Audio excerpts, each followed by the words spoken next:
Kita bertanggung jawab. Kita sebagai seorang muslim, katanya selalu bilang tunjukkan bagaimana akhlak Nabi Muhammad. Bagaimana sahabat-sahabat beliau bertempur di jalan Allah, menyiarkan agama Islam, berdakwah. Makanya kalau dibilang si ini penghujat, si itu penghujat, Nora menghujat begini. Rumah saya di sini. Saya berdiskusi masih di belakang lemari busuk saya ini.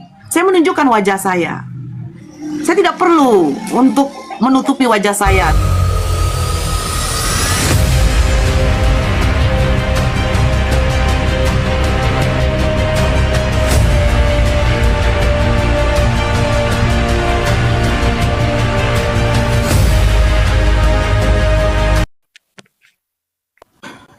Itu makanya begini Bang Bongkar. Makanya saya bilang, ya kan, si Ramdan ini saya juga tidak tahu beliau ini siapa gitu loh. Cuman saya sering dengar banyak yang, Bun, tengoklah itu ada muslim yang kayak lo gila begini. Saya tidak terlalu langsung, oh ini begini, baru saya enggak. Memang saya tidak mau seperti itu. Ya kan? Apalagi ada saudara seiman, ya kan, dikatakan munafik begini. Saya juga tidak mau terlalu apa. Saya perhatikan dulu. Saya perhatikan, di-share kadang sama kawan-kawan, oh ini begini, oh begini. Nah, kita kasih nasihat. Kalau memang dia tidak mengindahkan, ya sudah, kita sudah paham. Kan begitu. Dia pun udah tahu dalilnya. Orang-orang yang munafik dengan orang-orang kafir itu, yaitu memang akan ada di kerak neraka, kan begitu. Jadi saya begitu aja. Orang tunggu, ini nge-lag saya ya. Orang yang mengaku dia seorang muslim tapi duduk bersama dengan para penghujat, orang yang mengaku muslim tetapi selalu membuka aib saudara seimannya, saya cukup begini, hanya Allah Maha tahu. Saya ini bukan hakim. Allah adalah satu-satunya hakim yang adil. Saya hanya minta nanti suatu saat, Allah tolong hakimi orang-orang yang telah menzolimi saya dengan perkataan, dengan apapun itu, dengan seadil-adilnya. Gitu aja. Makanya orang yang menggibahin saudaranya sendiri, itu saya tidak mau ambil pusing.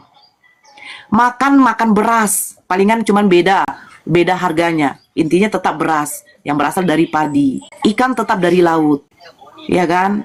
Yang dari tawar tetap akan dari tawar. Daging tetap itu sama, ada uang kita beli, nggak ada uang ya sudah. Nah, jadi kalau orang itu membicarakan saudara seiman dia adalah umat muslim juga, membicarakan saudara seiman dia duduk bersama-sama orang kafir, ketika dia sudah dinasehatin dia tidak mengindahkan. Saya tidak mau tahu lagi. Intinya saya di sini hanya berdiskusi dengan Kristen, gitu loh. Berdiskusi aja, kita memakai data aja dilaporkan, apalagi tidak, kan gitu. Buktinya apa? Saya dilaporkan, saya tidak perlu kabur. Saya bukan kayak orang-orang sebelah buat paspor kabur. Kita bertanggung jawab. Kita sebagai seorang muslim, katanya selalu bilang tunjukkan bagaimana akhlak Nabi Muhammad. Bagaimana sahabat-sahabat beliau bertempur di jalan Allah, menyiarkan agama Islam, berdakwah. Makanya kalau dibilang si ini penghujat, si itu penghujat, Nora menghujat begini. Rumah saya di sini. Saya berdiskusi masih di belakang lemari busuk saya ini. Saya menunjukkan wajah saya. Saya tidak perlu untuk menutupi wajah saya. Ya karena apa? Sama seperti Bang Bongkar. Keimanan saya dulu tuh Kristen. 20 tahun saya mengimani agama Kristen. Sedikit banyaknya saya paham isi Bible itu. Jadi ketika saya memberitahukan, isi Bible ini sebenarnya kayak begini loh, saudara Kristen. Tapi kenapa kalian mau mempercayai doktrin-doktrin pendeta? Tapi mereka tidak akan bisa menerima. Ya karena apa? Tercatat juga di dalam Al-Quran. Allah itu akan menutupi mata hati orang kafir ketika memang Allah sudah mengutus Nabi dan Rasulnya untuk memberitakan kebenaran, tapi mereka tidak mau mendengar. Terus siapa kita ini? Jadi intinya, orang-orang yang seperti itu, ketika kita sudah nasihatin, makanya dibilang selemah-lemahnya iman adalah diam. Kita sudah berbuat, kita melaporkan para penghujat. Kita menasihati saudara-saudara kita, tapi tidak diindahkan. Inilah memang akhir zaman ini. Mengerikan. Dahsyatnya bisikan setan. Bunda, sikit Bunda ya. Gitu. Sikit Bunda ya. Kenapa saya ngegas si Ramdan tadi Bunda? Saya pernah lihat dia buka komal, dia membicarakan Bang Juma dan membicarakan Api. Saya pernah lihat Bunda. Di atasnya ada 3 orang. Saya ditarik, saya nggak naik, daripada saya ribut saya pikir. Gitu ceritanya Bunda, kenapa saya ngegas tadi Bunda. Dia buka komal membicarakan Bang Juma dan API. Makanya saya dari Iya, kemarin udah ada tuh lanjutkan, apalagi videonya, dia Bang. naik ke Ada room sama itu. Makanya itu buat kawan-kawan muslim yang lain, saya dipikirnya saya terlalu ngegas. Bukan ngegas, saya udah tahu seluk-beluk sebelumnya. Gitu loh. Oke Bunda ya, saya izin kerja ya Bang Host. Terima kasih Bunda. Assalamualaikum warahmatullahi wabarakatuh. Waalaikumsalam. Sama-sama, Bang. Waalaikumsalam. Sebenarnya kita tuh berhati-hati tuh kepada kaum munafik loh. Betul nggak, host? Tercatat di dalam Al-Quran. Orang kafir ya memang kafir. Iya, iya. Tapi Nah, orang kalau kafir munafik itu kan lebih, jelas lebih dia mengerikan. Bunda ya. Tapi orang munafik ini kan seperti duri dalam Iya. daging ya. Makanya kita juga harus Ya. hati-hati. Yang menghancurkan Islam itu bukan orang kafir. Ya dari Islamnya itu sendiri. Ya orang-orang seperti, ya saya tidak perlulah ya. Si Tony pun tahu, Tony pun tahu. Jadi ketika mereka saudara-saudara seiman saya marah kepada saya, kenapa saya itu berdiskusi terlalu barbar kepada Kristen? Karena memang saya tahu bagaimana tabiat-tabiat orang itu. Ya karena dulu saya seperti itu. Terus ketika Nabi saya seperti itu dihina, bagaimana nggak sakit hati saya? Sakit kali hati saya. Mereka mengatakan Nabi Muhammad raja seks sedunia, nauzubillah.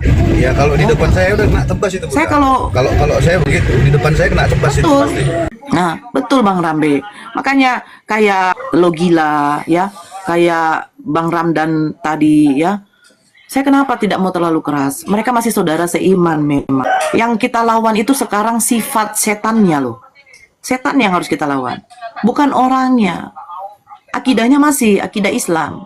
Dia masih mengakui Allah itu adalah sesembahannya. Nabi Muhammad utusan Allah. Selagi dia masih syahadat, dia masih saudara seiman kita. Tetapi kalau misalnya sifat dia, sikap dia sudah seperti itu, kita berkewajiban untuk menasehati. Itu sebenarnya. Ya mudah-mudahan Allah memberikan hidayah lah kepada mereka ini. Saya juga selalu berdoa Allah memberikan hidayah kepada Logila. Ya, walaupun terlepas dari fitnahnya, nauzubillah sangat mengerikan kepada saudara-saudara kita, terutama kepada Bang Zuma dengan Kang Dito, kepada yang lain, ya. Walaupun dia juga salah satu saksi yang melaporkan saya jujur tetap. Mudah-mudahan Allah memberikan hidayah.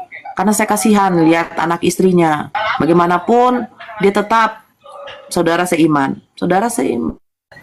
Terlepas dari bagaimana fitnahan dia, ya cukuplah Allah itu yang maha apa, maha mengetahui. Kita ini siapa manusia, tidak berhak untuk menghakimi. Itu, ya kan Tony? Waktu kau ngatakan aku perempuan pesundal, Itu aja dibahas terus Bu. saya nggak pernah membahas loh Ton. Baru ini saya Ya, singgung sama silakan. kau. Musuhnya pergi ganti musuh ya Bu. Iya Ibu betul. Ya memang. Enggak lah. Siapa? Enggak, saya di sini nggak ada musuh. Ramdan bukan musuh saya. Ramdan bukan musuh saya. Kau juga Tony bukan musuh saya. Nggak apa-apa, banyak musuh saya kok. Walaupun saya tahu. Bukan, saya nggak menjadikan kau musuh Tony. Walaupun saya tahu kamu sering duduk bersama orang-orang yang selalu menceritakan saya, membuka aib saya. Saya bukan apa-apa pula. Saya nggak bilang kamu Tony. Yang saya bilang, walaupun kamu duduk bersama-sama dengan orang-orang yang selalu menceritakan membuka aib saya nggak bilang kamu. Walaupun di taipengan kamu mengatakan saya wanita pesundal. Tapi nggak apa-apa. Kan saya sudah bilang. Oh. Karena kita masih satu akidah, ya udah. Saya cuma mengingatkan, kita sama-sama saudara seiman. Oh. Kita sama-sama melaksanakan sholat 5 waktu. Katakan kepada saudari seiman kamu seperti itu, coba kamu bayangkan kamu mengatakan itu kepada ibumu. Kenapa? Bunda. Saya dengan ibumu sama-sama perempuan. Ya sudah.